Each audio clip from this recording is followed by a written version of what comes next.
Digital યુગ આ daily local news channel of Bharuch. Bharuch તાલુકાના કડોદ ખાતે ભૂસ્તર વિજ્ઞાન અને ખનિજ કચેરી ભરૂચની ક્ષેત્રીય તપાસ ટીમ દ્વારા આકસ્મિક તપાસ હાથ ધરવામાં આવી હતી.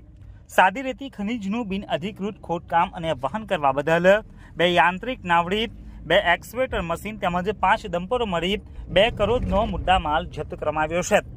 ભૂસ્તર શાસ્ત્રી ભરૂચની સૂચના અન્વયે ભૂસ્તર વિજ્ઞાન અને ખનિજ કચેરી ભરૂચની ક્ષેત્રીય તપાસ ટીમ દ્વારા ભરૂચ તાલુકાના કડોદ ખાતેથી પસાર થતી નર્મદા નદી પટ વિસ્તારમાં આકસ્મિક તપાસ હાથ ધરવામાં આવી હતી. આ તપાસ દરમિયાન 2 યાંત્રિક નાવડીઓ, 2 એક્સ્કેવેટર મશીન દ્વારા સાદી રેતી ખનિજનું બિનઅધિકૃત ખોદકામ કરવામાં આવી રહ્યું હતું. તેમજ વાહન ટ્રક નંબર 1 GJ16 AV 2611 તેમજ GJ16 AW 0664 તેમજ GJ16 AV 8496 તેમજ GJ16 AW 0744 તથા GJ16 AW 8994 સાદી રેતી ખનિજ ભળીને બિનઅધિકૃત રીતે વહન કરવામાં આવતું હોવાથી તમામ મળી 2 કરોડનો મુદ્દામાલ જપ્ત કરી પોલીસ હેડક્વાર્ટર ખાતે રાખવામાં આવ્યા છે.